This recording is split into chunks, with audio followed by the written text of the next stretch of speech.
جماعت نابکار دجالیه این چنین هستن. وقتی که در برابر شیعیان قرار میگیرن، این جماعت دجالیه مجبورن که دروغ بگویند، مجبورن که بله تمام علما قائل به ولایت فقیه بودند، بله ائمه علیهم السلام شهید شدند از برای تشکیل دولت اسلامی، این آرمان تمام ائمه علیهم السلام بوده، آرمان تمام انبیا علیهم السلام بوده. و از این خزعبلات و دروغ ها که آقای خمینی اینها را از اخوان المسلمین یک مقدارش یاد گرفته، یک مقدار دیگرش هم خود این جماعت از پیش خودشان دروغ بافتند و ساختند و به اهل بیت علیهم السلام نسبت میدهند. لعنت خداوند متعال بر علمای دجالیه و خداوند متعال شیعیان را، مؤمنین را از شر دجالیه حفظ بکند، چون این جماعت خطرش خیلی بیشتره از وهابیت، خطرش خیلی بیشتر از داعش. چرا؟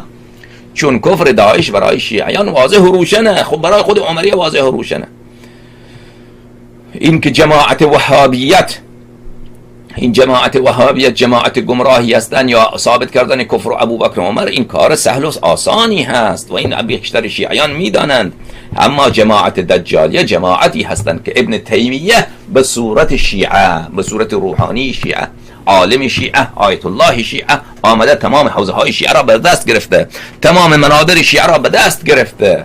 لذا من میگویم که خطر خمینی و خطر خامنه‌ای و خطر این جماعت کافر فاسق ملعون به تبهکار گناهکار منحرف از خطر وهابیت و داعش خیلی بیشتره. و اصلا داعش ساخته دست خامنه‌ای و قاسم سلیمانی و اطلاعات ایران هست. این را بدانید بینندگان عزیز.